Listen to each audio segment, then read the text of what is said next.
I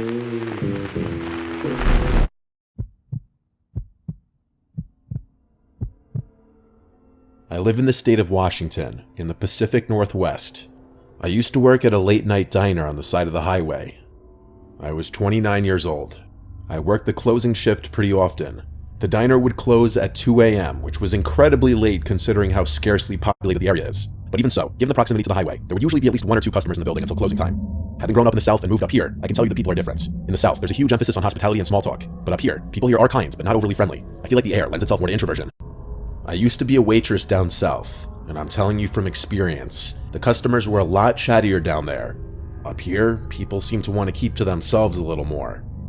This was approaching closing time. The kitchen's last call was at 2 technically, even though the diner was advertised to close at 2. It was really frowned upon if a customer would come in and order something that late, but it did happen.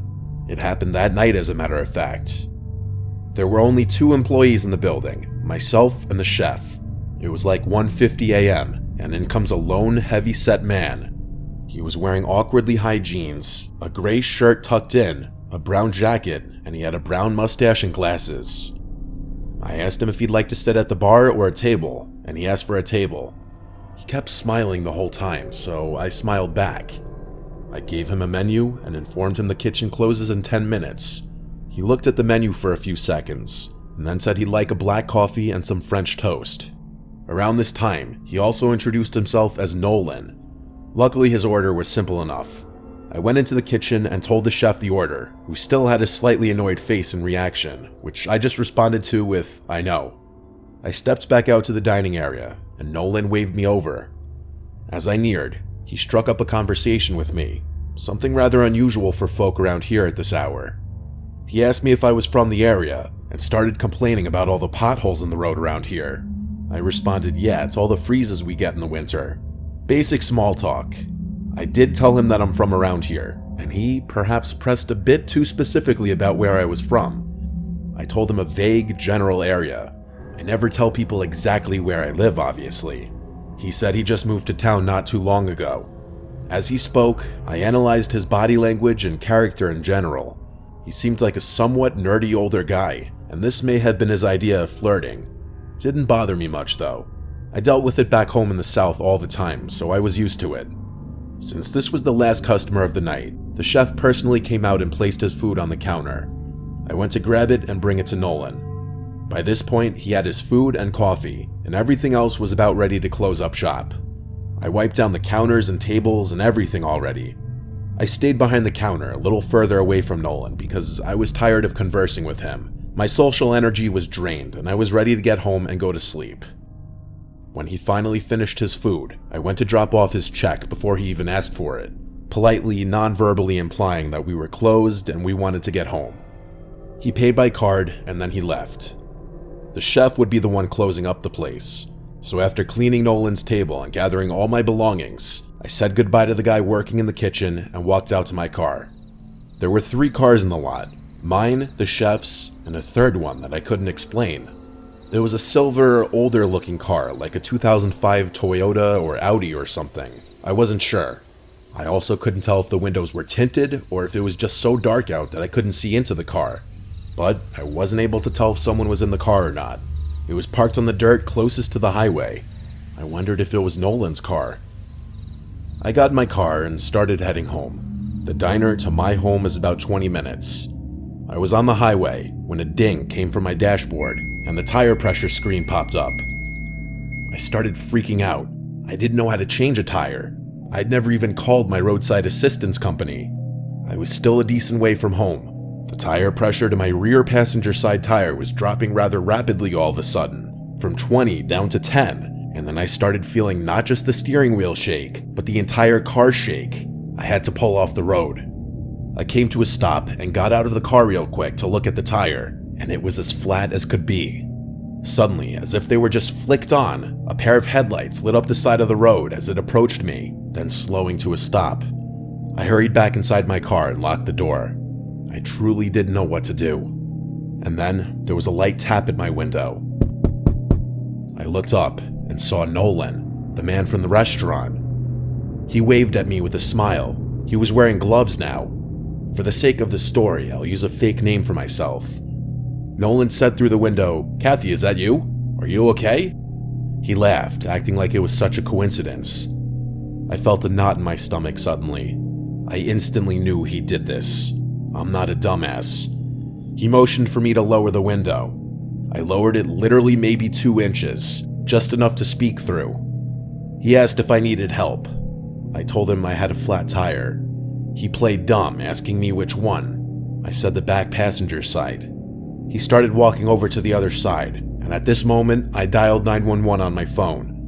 I let the phone sit on my lap as Nolan walked back to my side.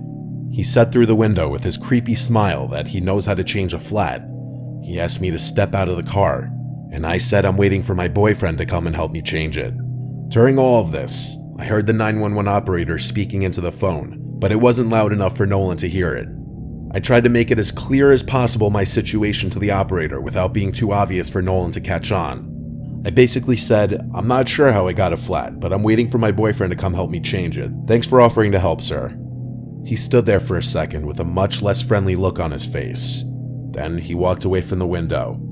I took this opportunity to speak very quietly into the phone that this man slashed my tire and he's trying to get me out of the car. The operator asked my location, and I quickly opened the map on my phone and told her the name of the road I pulled off onto. The deafening shattering of glass immediately to my left made me scream as shards of glass fell onto my lap. I screamed at the top of my lungs at the man, "I'm on the phone with the police, it's the police," as I showed him the phone screen. He looked at my screen and then reached inside the car. I screamed again at the top of my lungs as I was hysterically crying, expecting him to try and grab me or choke me, but instead, he grabbed my phone and launched it in the direction of the highway. He then ran back to his car and sped off down the dark road. I heard the screeching of his tires as he made a sharp right turn and then disappeared. I wanted to go look for my phone, but with no flashlights in the car, I'd be running out there to look in the pitch dark. The only light was from my car. I had no choice but to wait and pray that Nolan, or whatever his real name was, didn't come back. I'm very grateful that I was able to tell the 911 operator my location in time. I heard the unmistakable sound of police sirens in the distance, and I started to cry tears of joy when I realized they were getting closer. I got out of my car and started waving my arms in the air until I saw the flashing lights turn off the highway onto this random road. Pretty soon a second police car showed up, and then a third. During all this time, we found my phone, which was completely destroyed. I described the man to them along with his car, and pointed the direction in which he went. One of the police officers left in that direction, as they also put the word out on their radio. They were honestly the nicest cops I'd ever met in my life. They changed my tire for me, and one of them even gave me an escort home, having me follow from behind. The main officer told me that they would investigate the video surveillance from the diner and keep me updated with any news. I got a call a week later from that officer, informing me that the investigation was still ongoing based on the surveillance footage. That was the last I'd heard of it. I don't think they caught him, sadly. I never returned to that diner job again after that night. I was not risking that man ever finding me again.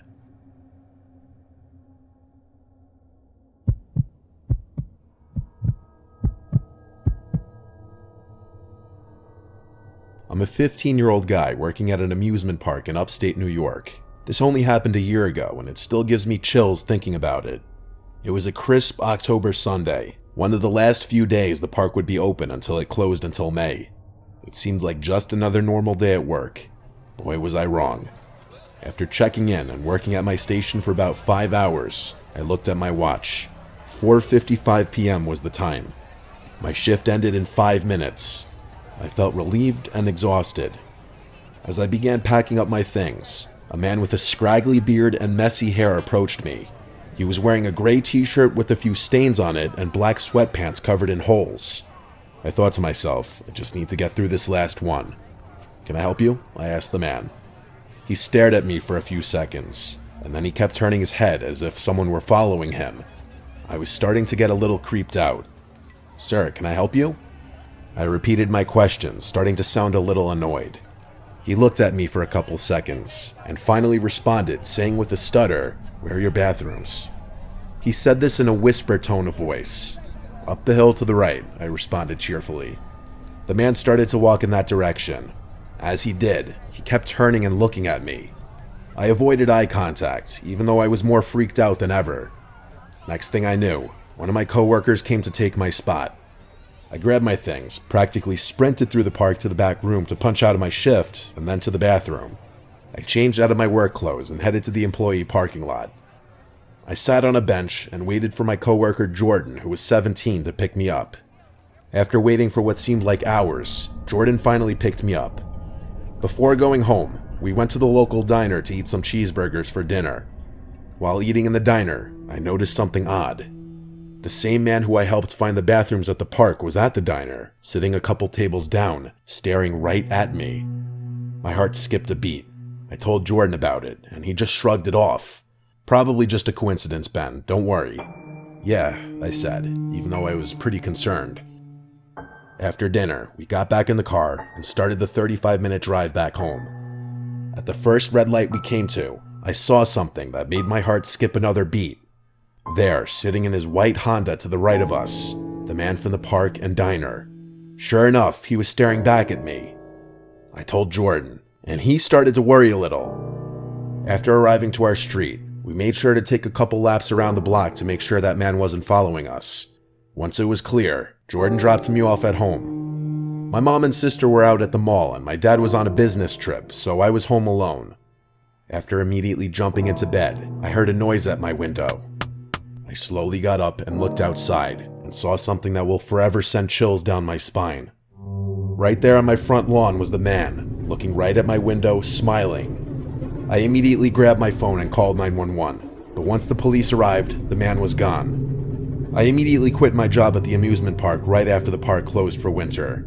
I haven't seen the man since this incident. This was an experience that I'll never forget.